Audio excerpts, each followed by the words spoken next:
Hello గుంపు మేస్త్రి, పెట్టుబడుల నేపంతోటి దోసుకున్న పైసలను దాసుకోవడానికి దావోస్కు పోయి గురువు గారితో పంచుకుంటూ అట్నుంచెల్లటే హార్వర్డ్కు పోయి ఎవడబ్బ సొమ్మని కులుకుతూ తిరుగుతున్నావు గుంపు మేస్త్రి.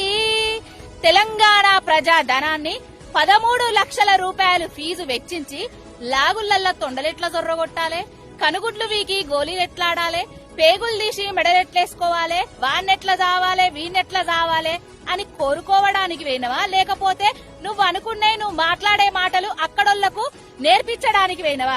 అయినా ఇప్పుడు చదువుకొని ఏం చేస్తావయ్యా? నిన్ను గెలిపించింది తెలంగాణ ప్రజలు 420 హామీలు 6 గ్యారెంటీలు అమలు చేస్తావనేసి యొగ్గిడ నాట్లేసుకున్నారు. రైతులకు రైతు భరోసా వేస్తావని చెప్పేసి, ఆడబిడ్డలకు కళ్యాణ లక్ష్మిల తులం బంగారం వేస్తావని, పిల్లగాళ్లకు స్కూటీలు ఇస్తావని, 2500 ఇస్తావని, ముసలవ్వలకు 4000 పెన్షన్ చేస్తావని, దళిత బంధు ఇస్తావని, ఆటో అన్నలకు 12,000 రూపాయలు ఇస్తావని, మా నిరుద్యోగులకు 2 లక్షల ఉద్యోగాలు ఇస్తావని చెప్పి గెలిపిస్తే గెలిపించిన ప్రజలను గాలికి వదిలేసి గాలి మోటార్ల మీద జల్సాలు చేయబడుతుంది. నీకిది తగునా? ఎప్పుడొస్తావు తెలంగాణకు? మా రైతులకు రైతు బంధు కాదు రైతు భరోసా ఎప్పుడేస్తావు? జర చెప్పరా అదే.